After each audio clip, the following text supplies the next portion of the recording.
Y para quienes manejan áreas de comunicación en la 4T, no se trata solo de controlar medios, censurar y colocar a sus empleados como si fueran periodistas, sino también de hacer negocios. Uno de los propagandistas más duros de ese grupo es el productor Epigmenio Ibarra, que también es uno de los más beneficiados, por supuesto, por el propio gobierno.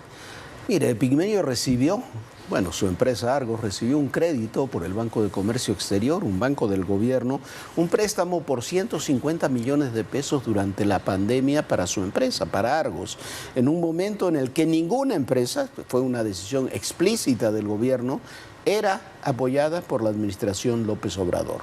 No solo eso, han pasado años, no lo ha pagado, tampoco se le han sumado, como a muchos otros, ni siquiera los intereses por esa deuda. Esta es la historia.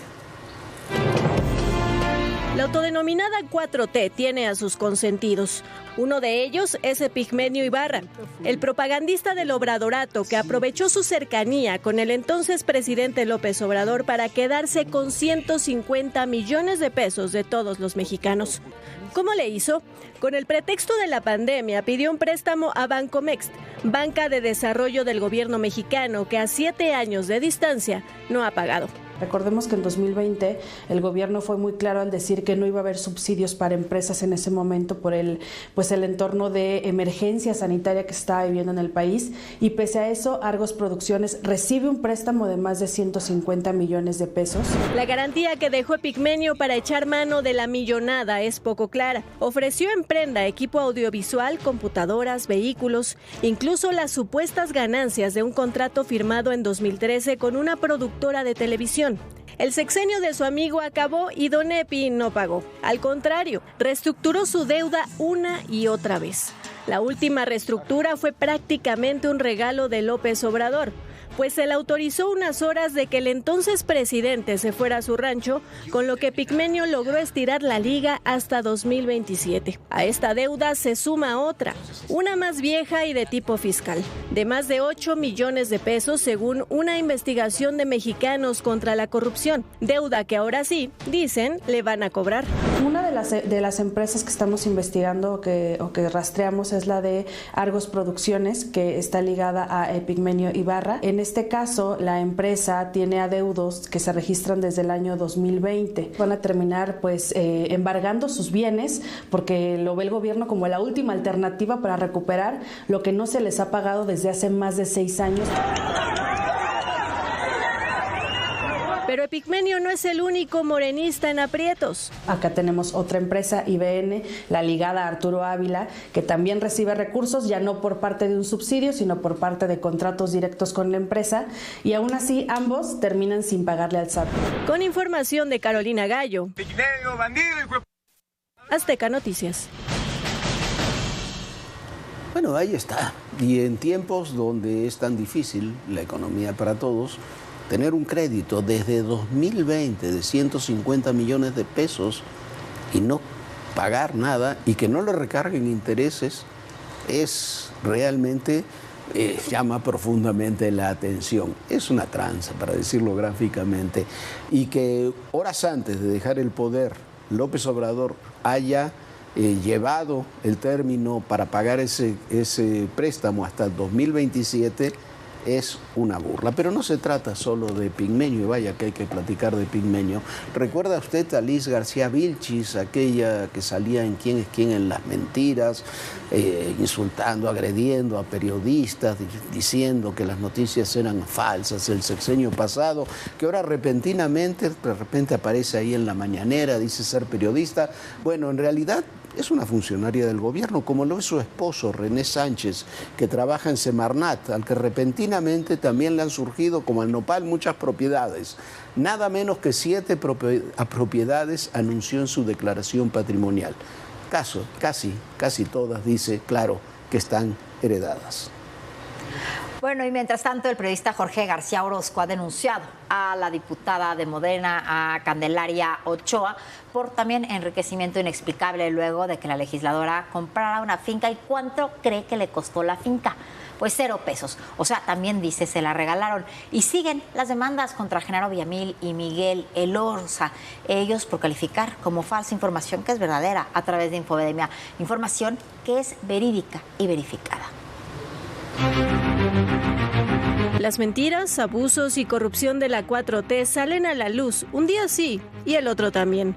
El periodista Jorge García Orozco denunció ante la Fiscalía Especializada en Combate a la Corrupción a la diputada de Morena en Jalisco, María Candelaria Ochoa Ábalos, por presunto peculado y enriquecimiento inexplicable. Específicamente por el inmueble que declaró haber adquirido por un valor de 0 pesos en 2017. Vine aquí a la Fiscalía Especializada Anticorrupción a denunciar a la diputada Candelaria Ochoa, que en semanas ha estado diciendo que me va a denunciar a mí por haber publicado sus casas, porque precisamente exijo que el Sistema Estatal Anticorrupción la investigue a ella por el delito de peculado y de enriquecimiento inexplicable por su casa de 0 pesos, que salió en la declaración patrimonial. La denuncia es una respuesta a las amenazas de la diputada, quien hace unos días advirtió que emprendería acciones legales contra el periodista por haber hecho pública la lista de sus inmuebles. Es decir, el verdadero delito es el trabajo periodístico que documenta y expone actos de corrupción y el inexplicable enriquecimiento de los funcionarios de la 4T. La diputada Candelaria Ochoa, bautizada como Lady Casas, no ha emitido un pronunciamiento técnico que explique la adquisición del inmueble con un valor de 0 pesos, limitándose a señalar que se trata de una campaña de desprestigio, al viejo estilo de la horda morenista. Fue hace unas semanas cuando el periodista obtuvo la declaración patrimonial en la que Candelaria Ochoa reporta tener 4 propiedades, dignas de una integrante de la 4T. Sin embargo, una de ellas llamó la atención al ser adquirida a 0 pesos.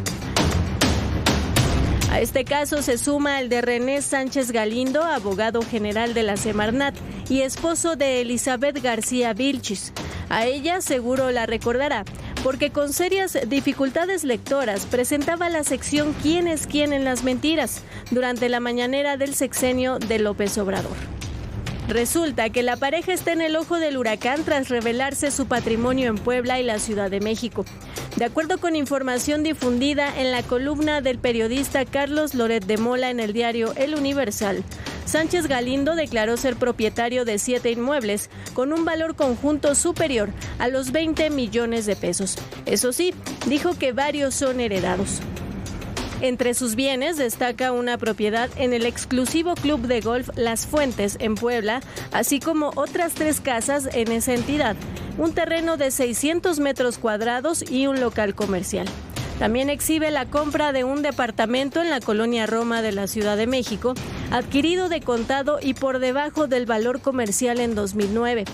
Con inmuebles a 0 pesos o heredados, ni quien les reproche su falta de austeridad republicana pregonada por su movimiento.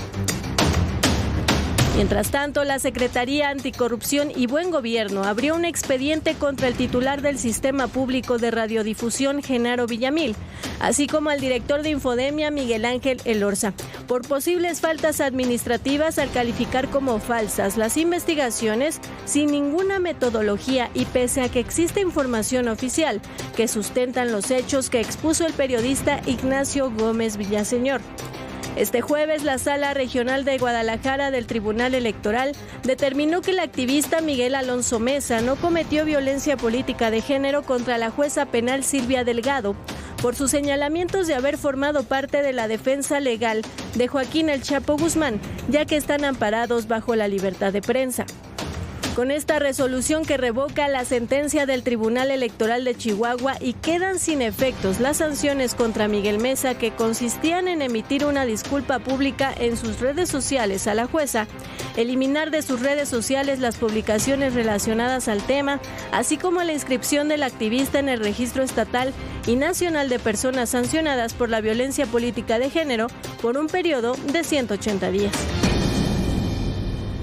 Bueno, y es que en vez de agredir periodistas, de tratar de censurar su trabajo, tendrían que aclarar estos funcionarios de Morena cómo es que son todos herederos, todos reciben grandes préstamos sin tener que pagar intereses y bueno, ellos sí son los que tienen que aclarar y mucho, porque lo que ellos están haciendo es utilizar dinero de nuestros impuestos.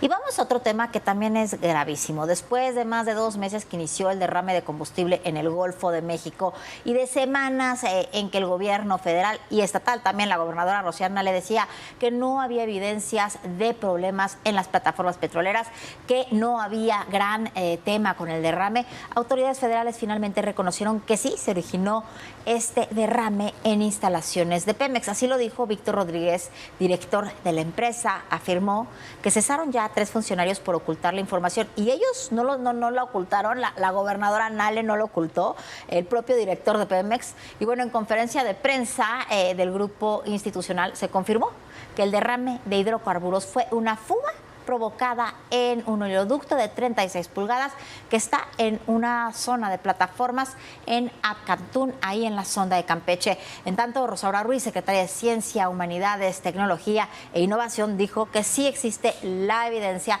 del derrame y que se dispersó por el Golfo, aunque no se tiene el volumen exacto, y que la presencia de hidrocarburos se detectó entre el 4 y el 17 de febrero. Y bueno, así están las cosas.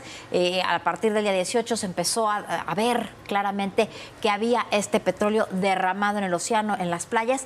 Escuche usted, vea usted. Mientras la Fiscalía General de la República y el órgano interno de control realizan las investigaciones correspondientes, están siendo separados del cargo el subdirector de Seguridad, Salud en el Trabajo y Protección Ambiental, el coordinador de Control Marino, Derrames y Residuos, el líder de derrames y residuos. Mire, qué bueno que el gobierno rectifica después de semanas, de 2 meses de decir que no había derrame, acepta que hay derrames, que bueno que se separen algunos funcionarios, pero ahí en el mismo informe dice que incluso se movilizaron hasta 11 barcos para tratar de ocultar el derrame en su momento. ¿Cuántas complicidades tiene que haber habido para eso? ¿Cuántas mentiras tiene que haber habido?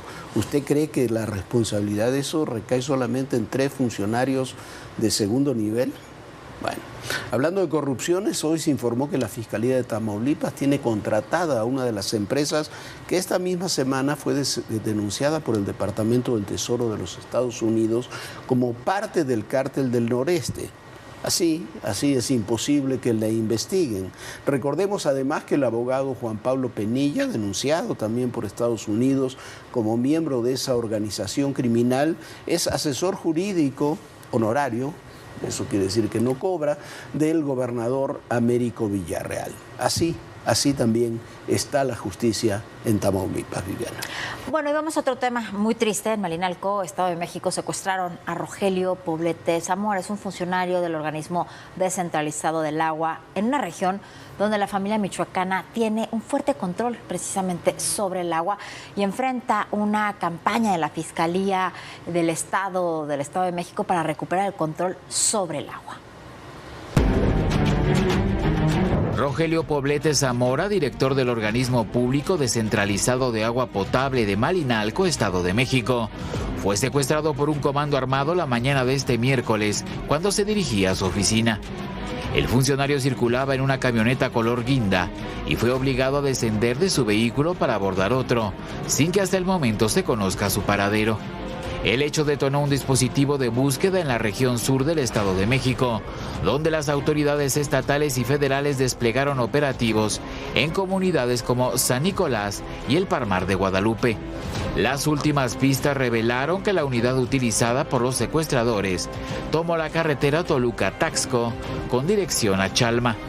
Familiares y autoridades municipales perdieron contacto con Poblete alrededor de las 9:30 horas.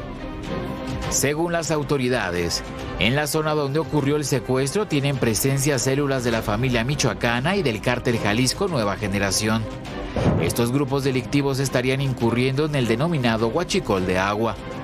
Desde octubre de 2025, el gobierno del Estado de México ha llevado a cabo la Operación Caudal, con la que ha intervenido más de 200 sitios y asegurado más de 250 pipas, 150 pozos y tomas clandestinas en 48 municipios como Ecatepec, Nezahualcóyotl y Toluca. para frenar la extracción, distribución y venta ilegal. Para la distribución del agua robada, se utilizaban pipas de diferentes capacidades, incluso tipo tráiler, denominadas salchichas. Además, la ciudadanía era obligada a comprar solamente a los transportistas agremiados a alguna organización. Por ello identifican sus transportes con logotipos y calcomanías. Por eso el secuestro de Rogelio Poblete Zamora formaría parte de una cadena de agresiones contra directivos de organismos de agua municipales. El 26 de marzo pasado, en Irapuato, Roberto Castañeda, director de la Junta de Agua Potable, Alcantarillado y Saneamiento, fue asesinado durante un ataque armado. En 2022, Guillermo Adolfo Galeana, exdirector de Finanzas de la Comisión de Agua Potable y Alcantarillado de Acapulco, fue secuestrado y logró escapar. En 2019, Jesús Reyes Consuelo, titular del organismo público descentralizado de agua potable, alcantarillado y saneamiento de Sinancantepec, fue víctima de un intento de secuestro. La familia michoacana, grupo delictivo al que algunas autoridades han atribuido estos secuestros, mantiene una presencia criminal activa en el sur del Estado de México, centrada en extorsiones, secuestros y control de actividades económicas. Esta organización opera mediante células en varios municipios del occidente y centro del país, provocando enfrentamientos y detenciones, con lo que se ha consolidado como una amenaza significativa para la seguridad regional. Azteca Noticias. Bueno, la lucha por el agua es una lucha que libran los cárteles también contra las autoridades. Y otra lucha política es la que se da en Morena por el tema del fracking, luego de que la presidenta Sheinbaum aceptó impulsar esa técnica para la explotación del gas. México guarda un tesoro enterrado a grandes profundidades. Se trata de gas y petróleo atrapados entre las rocas. Yacimientos de gas suficientes para garantizar la energía que el país necesita por los próximos 200 años. Para llegar a él, se necesita utilizar el fracking, una tecnología que introduce un líquido a alta presión entre las rocas, a fin de fragmentarlas y liberar los hidrocarburos atrapados. Con esta técnica, Estados Unidos logró su soberanía energética. México no puede quedarse atrás. Por eso, el presidente de Grupo Salinas, Ricardo Salinas Pliego, apoya el fracking en el país. Lo resume en 10 puntos, en un artículo que publicó en sus redes sociales. La independencia energética es indispensable para cualquier estado soberano. Tenemos reservas probadas en la cuenca de Burgos y están completamente desperdiciadas. El crecimiento del país necesita mucha energía. Las nuevas industrias, como los centros de datos de inteligencia artificial, demandarán aún más energía. Pemex está quebrada y necesita más fuentes de ingreso. Se van a generar miles de empleos en el país. Se va a detonar un ciclo positivo de inversión que le urge a nuestro país. Sería un motor para el crecimiento económico y contribuirá a elevar los pronósticos macroeconómicos. Ricardo Salinas Pliego hizo un llamado a derribar las ideas demagógicas y arcaicas que los pseudoambientalistas nos están regresando al pasado. Y reiteró que los mecanismos actuales son tecnológicamente muy avanzados y permiten minimizar el impacto ecológico. Entre ellos, la reutilización y reciclaje del agua, fluidos con base en agua y aditivos de menor toxicidad, cementación y diseño de pozos multicapa, monitoreo sísmico en tiempo real, captura y reducción de emisiones fugitivas de metano, perforación horizontal, gestión de residuos sólidos y acuáticos. El presidente de Grupo Salinas detalló que todo el mundo, menos nosotros, ya hace fracking. Y de hecho, el gas que importamos de Estados Unidos proviene totalmente del fracking en Texas. Por ello, Ricardo Benjamín Salinas Pliego exhorta a que México inicie con el fracking, para que no se quede rezagado con ideologías retrógradas que frenan su desarrollo. Hugo Vela, Azteca Noticias. Y no solamente el fracking, que es tan benéfico para el país, está generando divisiones dentro de Morena.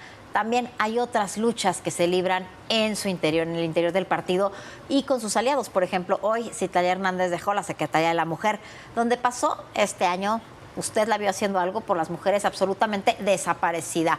Y bueno, estuvo año y medio y no hizo nada. Y se fue a Morena como presidenta de la Comisión Nacional de Elecciones, al tiempo de que crecen los rumores de que Luisa María Alcalde dejará la presidencia del partido. Sí, al mismo tiempo Andrea Chávez, la senadora Andrea Chávez, aquella que decían que pensaba que era la dueña del Senado por su amistad con Adán Augusto López, se va a Chihuahua enfrentada dentro de Morena por la candidatura con el alcalde Cruz Pérez. Y ayer también, donde se habló de divisiones internas también en Morena, presentamos en el ITAN junto con mi amigo Julio Scherer Ibarra el libro Ni venganzas ni perdones.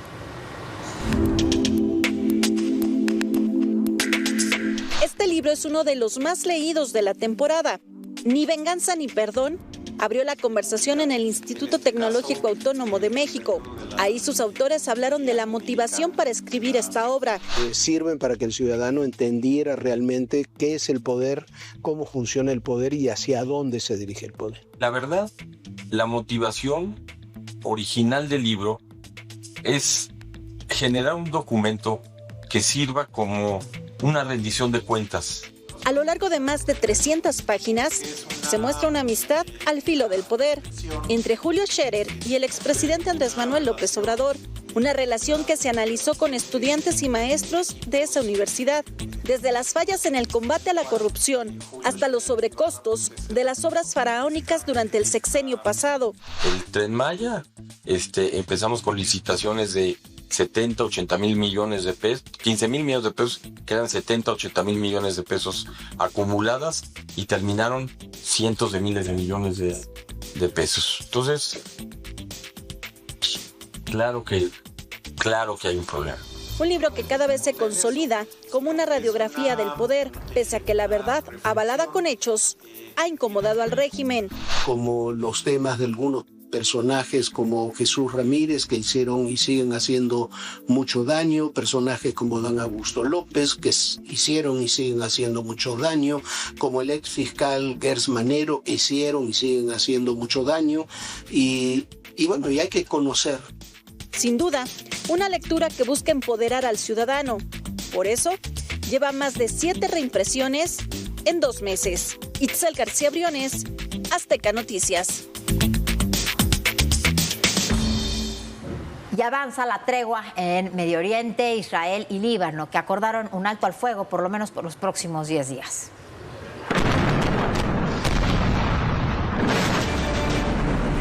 La guerra entre Israel y Líbano, que se apreciaba como interminable, entró en una pausa.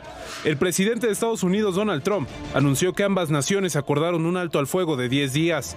Obviously, we welcome steps that would end hostilities and suffering on both sides. Esto es posible tras las conversaciones directas que tuvo con el primer ministro israelí Benjamin Netanyahu y luego con el presidente libanés Joseph Aoun. Un anuncio que llega en medio del conflicto que ocurre paralelamente a la guerra entre Estados Unidos e Irán, en la que hace unas semanas se anunció también una tregua. El contexto es clave, aunque Israel y la Unión Americana habían avanzado hacia una tranquilidad parcial en otros frentes.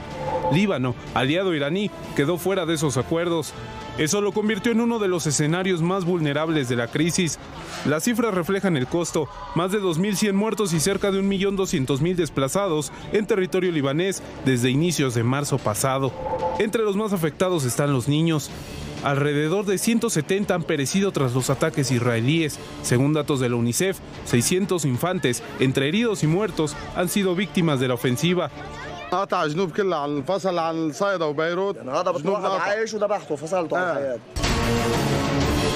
Mientras que los ataques que el grupo terrorista Hezbollah ha lanzado desde el Líbano también han dejado víctimas civiles y militares del lado israelí.